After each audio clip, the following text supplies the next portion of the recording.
3 days ago, the digital heartbeat of the Eastern Mediterranean didn't just skip, it stopped. At AO214 Zulu, the high-resolution radar arrays at NATO's Combined Air Operations Center in Torrejon went from a tactical masterpiece to a blank slate.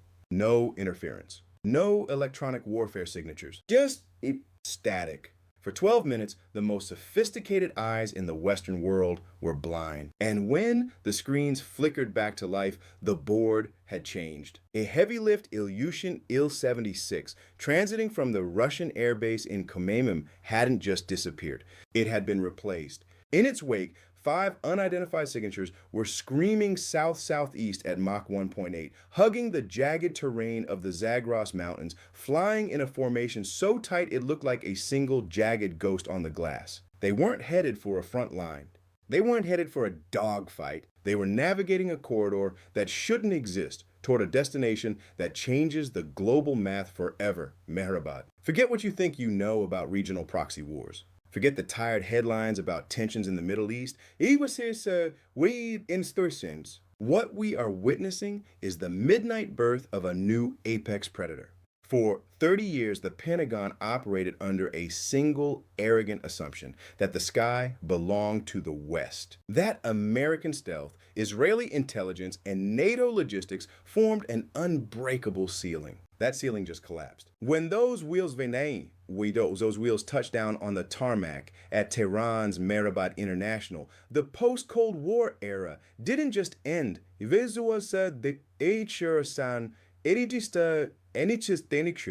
was buried. Within an hour of the blackout, the frantic scramble inside the National Military Command Center was less about tactical response and more about pure, unadulterated panic. We have the satellite imagery now. It's grainy, infrared, and terrifying.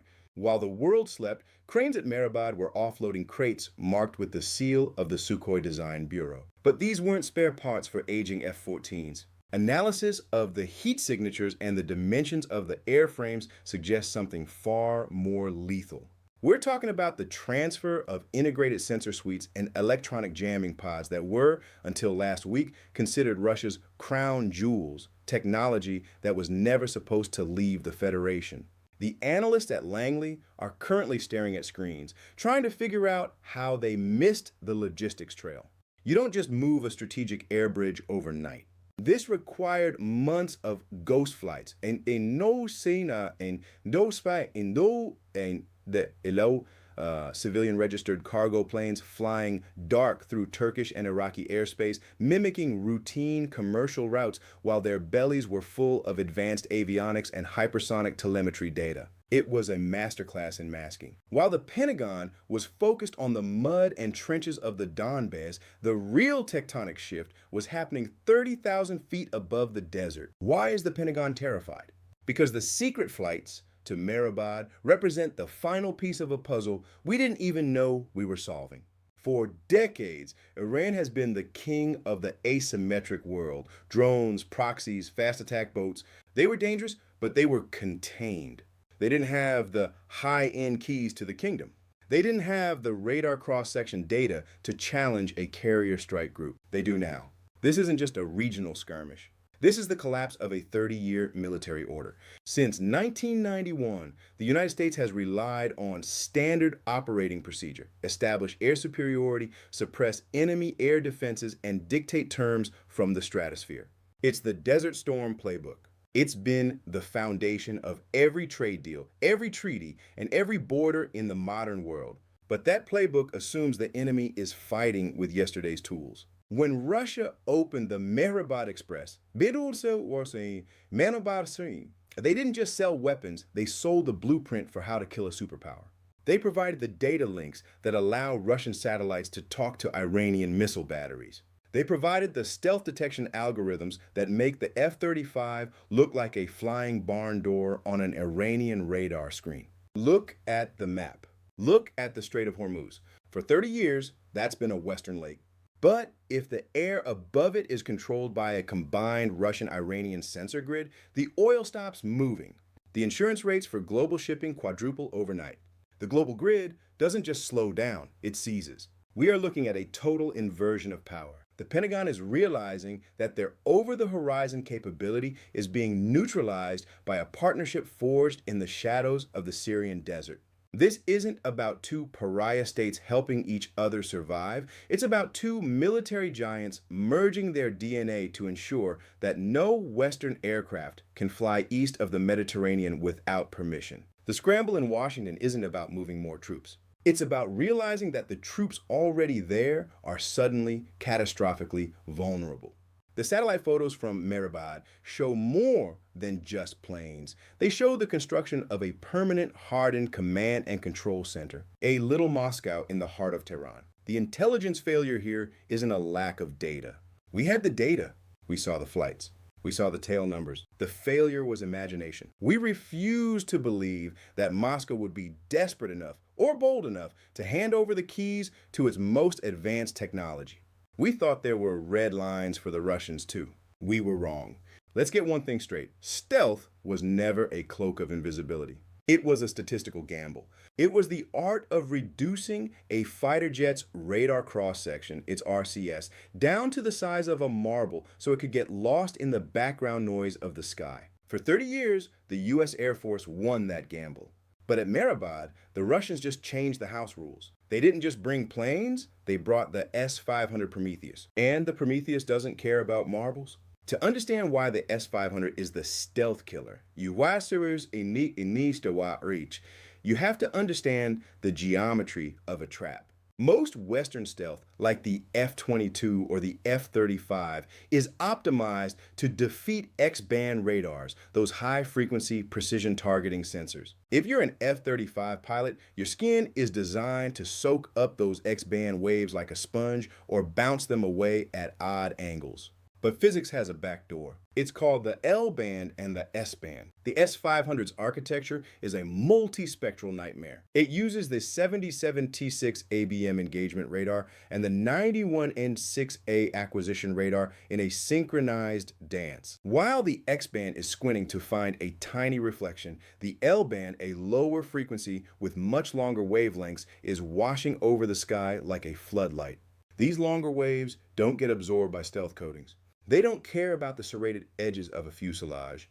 They resonate against the entire physical structure of the aircraft, the tail fins, the wing edges, the engine nozzles. In the trade, we call this Rayleigh scattering. Mathematically, the S-500 isn't trying to see a marble anymore. It's seeing the wake of a ship in a calm ocean. It's using massive computing power to fuse the data from 3 different frequency bands into a single high-fidelity track. By the time an American pilot realizes his RCS has been mathematically reconstructed, the Prometheus has already calculated his funeral. But seeing the target is only half the horror. The other half is kinetic. Deep in the belly of those secret flights were the 77N6N and 77N6N1 interceptors. These aren't just missiles, they are guided hypersonic projectiles. The N1 variant is designed to operate in the near space vacuum, hitting altitudes of 200 kilometers. That's not a typo. We are talking about an interceptor that can reach out and touch a satellite or smash a B-2 Spirit before the crew even clears their first checklist. The speed is the equalizer. These birds move at Mach 9. That is roughly 7,000 miles per hour. At that velocity, the kinetic energy alone is enough to vaporize a city block, let alone a composite fiber aircraft. Most American countermeasures, flares, chaff, even the most advanced digital radio frequency memory, DRFM jammers, rely on the missile having a brain you can trick. But the 77N6 series doesn't use a traditional fuse. It's a hit-to-kill vehicle. It is a titanium slug traveling 9 times the speed of sound, guided by an active electronically scanned array, ASA seeker, that is hardened against every jammer in the Pentagon's inventory. Think about the math of a Mach 9 intercept. From the moment the S-500 launches from the outskirts of Tehran, it can hit a target over the Persian Gulf in under 120 seconds. There is no evasive maneuver for Mach 9. If you pull 9 Gs in an F-35 to break the lock, the missile just adjusts its lead pursuit curve by a fraction of a degree, and the physics of closing speed does the rest. You aren't being hunted, you're being intersected. Now put yourself in the cockpit of a Raptor. You're cruising at 50,000 feet, dark and silent. You've been told you're invisible. Your sensors are passive. You feel like a ghost. But then the cockpit environment changes. It doesn't start with a scream, it starts with a chirp. The radar warning receiver, the RWR, flickers. It's seeing intermittent energy in the L band. You ignore it at first. Maybe it's a civilian weather station. Maybe it's a ghost in the software. Then the chirp becomes a solid, unwavering tone. This is the moment of realization. In a legacy fight, you'd bank hard, dump chaff, and dive for the deck. But against the S-500, the shroud is gone. You look at your tactical display and realize the enemy isn't just looking at you. They've got a quality track. They know your altitude, your vector, and your exact RCS reconstruction. The silence in the cockpit becomes heavy. You realize that every dollar spent on radar-absorbent material, every hour spent in the wind tunnel, and every line of code written to hide your heat signature has been rendered obsolete by a Russian processor and a massive L-band array. You are no longer a ghost. You are a brightly lit target in a shooting gallery. And then comes the launch warning. On your HUD, the threat isn't coming from the horizon. It's coming from above. The 737N6N1 has already vaulted into the stratosphere, and now it's diving back down on you at Mach 9. It's coming from the blind spot of your own radar. You have 12 seconds of life left. In those 12 seconds, you realize the fundamental truth of the engineering war. The shield has failed. The Pentagon's third offset strategy was built on the idea that technology would always provide a sanctuary for American pilots. We assumed we could always shoot first because we'd always see first. But the S-500 isn't just a weapon, it's a sanctuary denied sign posted over the entire Middle East. When those secret flights landed at Mehrabad, they weren't just delivering hardware, they were delivering the end of the American high-low doctrine. You can't fly high when the N1 is in the stratosphere, and you can't hide low when the L band is painting the desert. Welcome to the accounting of the end. If part 1 was the shock and part 2 was the physics, part 3 is the cold, hard math of the grave. You see, the Pentagon doesn't run on patriotism. It runs on a checkbook. And at Mehrabad, that checkbook just hit a non-sufficient funds notification. We like to think of war as a clash of wills, but in the 21st century, war is a balance sheet. And right now, the United States is being liquidated. Let's talk about the economic inversion. An F-35 Lightning II, fully kitted with the latest Block 4 software and stealth coatings, rolls off the Fort Worth line at roughly $82 million a unit. That's the dry price. Add in the life cycle maintenance, the specialized fuel, and the hourly flight cost of $35,000, and you're looking at a flying gold bar. On the other side of the grid, a 77N6N1 interceptor from an S-500 battery cost the Russian-Iranian partnership approximately $5 million to manufacture. Do the math. That is a 16-to-1 leverage ratio. In a war of attrition, the side that spends $5 million to delete 80 million wins every single time. It doesn't matter if the S-500 misses twice. It doesn't even matter if it misses 10 times. They can fire 15 interceptors at a single Raptor and still come out ahead on the ledger. We are playing a game where the House, Washington, has to bet its entire net worth on every hand while the adversary is playing with pocket change. This isn't a military strategy. It's a predatory short sell of American air power. But the numbers on the airframes are just the surface tension. Let's talk about the industrial bottleneck.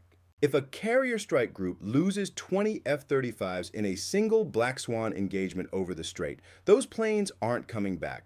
Lockheed Martin's production capacity is a finely tuned, fragile ecosystem. We produce maybe 150 of these jets a year for the entire world. If you lose 20 in a night, you've just wiped out 2 months of global production. You can't surge a 5th-gen assembly line. You can't ask a CNC machine to work 10 times faster without breaking the tolerances required for stealth. And then there is the pilot. It takes 5 years and roughly $11 million to train a single 5th-gen combat-ready pilot. That is a human asset that cannot be manufactured.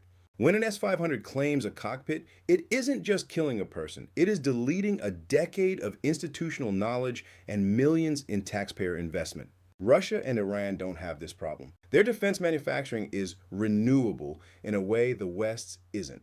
They are building attrition-grade hardware, rugged, mass-produced, and designed to be expended. We are building exquisite hardware, fragile, rare, and irreplaceable. We are fighting with samurai swords in an era of machine guns. It doesn't matter how sharp your blade is if the other guy has a million bullets. Now look at the global market ripple.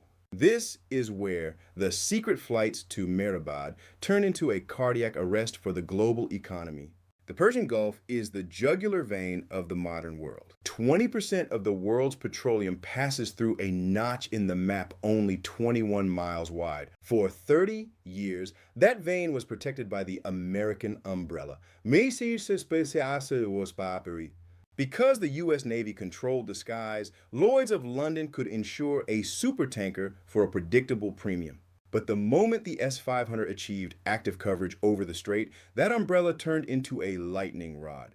If the U.S. cannot guarantee air superiority, it cannot guarantee the safety of those tankers. Within 48 hours of the Mehrabad flights being confirmed, insurance premiums for Gulf transit didn't just rise, they gapped up. We're talking about a 400% increase in hull war risk premiums. That cost doesn't get absorbed by the oil companies. It gets tacked onto the price of a gallon of gas in Ohio, a liter of petrol in London, and the cost of every plastic toy manufactured in Shenzhen. This is the kinetic tax. When oil hits $150 a barrel because the secret flights made the Persian Gulf a no-fly zone, the US dollar faces its greatest existential threat since 1944.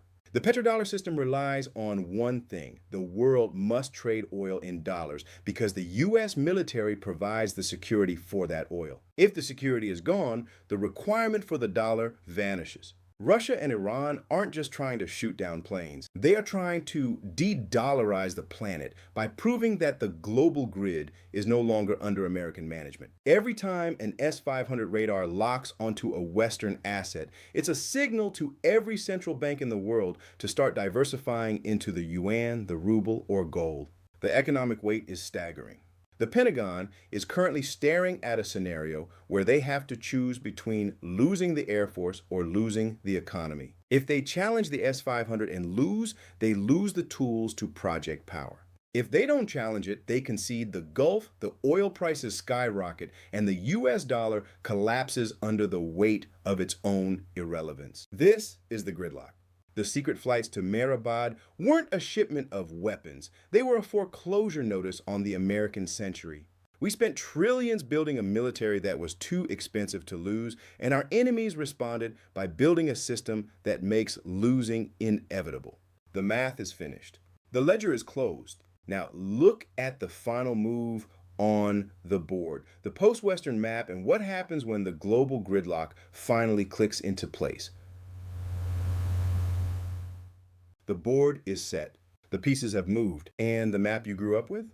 It's a relic. If you look at a traditional tactical map of the Middle East, you'll see borders, oil fields, and carrier box locations. But if you look at the new geopolitical map, the one being whispered about in the windowless rooms of the Pentagon and the Mossad,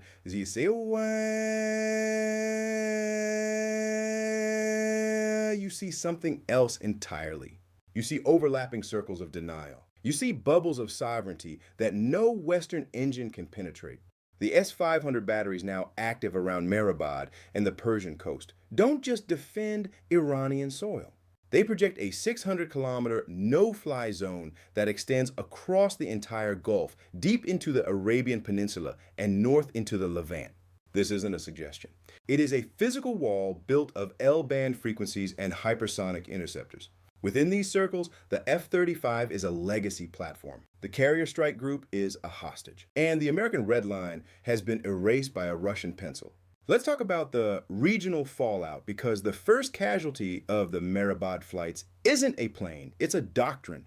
In Jerusalem, the silence is deafening. For 2 decades, Israel's Begin doctrine was absolute. No hostile neighbor would be allowed to achieve a game-changing military capability. They enforced this with the long arm of the IAF. But the long arm just hit a shield it can't break.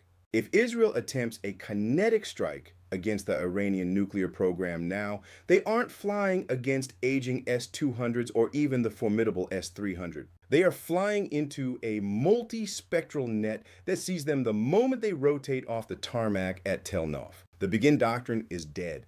The red lines have shifted from the borders of Israel to the range of a Russian sensor. Meanwhile, in Brussels, the NATO emergency meeting wasn't about solidarity, it was about survival. The European members of the alliance are looking at the energy math we discussed and realizing that their security architecture is built on a foundation of sand. If the U.S. cannot guarantee the flow of oil through a contested Strait of Hormuz, NATO is no longer a military alliance, it's a social club.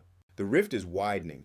You're seeing the old Europe powers, you're seeing the old Europe powers quietly opening back channels to Moscow and Tehran, looking for a separate peace that keeps the lights on, while the American empire searches for a response that doesn't exist. But the most chilling calculation isn't happening in the Middle East. It's happening in the South China Sea. Beijing has been watching the Mehrabad bridge with the intensity of a grandmaster. They've seen the secret flights. They've seen the economic inversion. And they've reached a conclusion. If Russia can neutralize American air power in the Middle East with a handful of cargo flights, then the first island chain is a paper tiger. China is already accelerating the deployment of their own anti-access area denial grids, using the Russian S-500 data as a template. The Pacific pivot that the Pentagon has been touting for a decade? It's over before it began. Why move your carriers to the Pacific if the S-500, or its Chinese equivalent, makes those carriers obsolete the moment they leave port? This is the New World Order. It's a world of hardened spheres. We are moving away from a globalized open sky era and into an age of regional fortresses. The 30-year vacation from history, the era of the uncontested sky, is officially over. Since 1991, the American pilot has been the ultimate arbiter of international law. If you crossed a line, the hammer came from above, but that hammer requires a sanctuary. It requires a sky that doesn't fight back. Today, the sky is fighting back, and it's winning. The secret flights to Mehrabad changed the DNA of conflict. They proved that a symmetry of technology is no longer required to defeat a superpower. You don't need 1,000 jets to stop an empire. You just need a better sensor and a faster missile. You need the S-500. You need the math of attrition. You need the willingness to trade $5 million for $80 million until the other guy goes bankrupt. As we wrap this deep dive, I want you to look at the horizon. The era of global reach is being replaced by the era of global gridlock. We are entering a period of strategic paralysis where the cost of intervention is so high and the probability of success is so low that the only move is to stay home. The Pentagon is currently drafting contingency plans, but you can't plan your way out of physics. You can't innovate your way out of a Mach 9 interceptor that was designed specifically to kill your innovation. The third offset was a dream.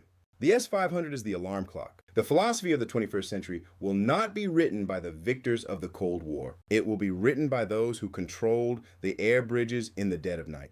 It will be written by the engineers who realized that stealth was a temporary glitch in the history of radar. And it will be written by the leaders who understood that an empire that cannot protect its currency or its carriers is an empire in liquidation. The tactical shock is over. The engineering war is decided. The economic execution is underway. What remains is the map, a map of circles, a map of cages, a map where the global grid is no longer a network of trade, but a series of locks. The era of the American sky is dead. The era of the S-500 has begun. The gridlock is here. The world has changed. Subscribe to Global Gridlock to stay ahead of the curve.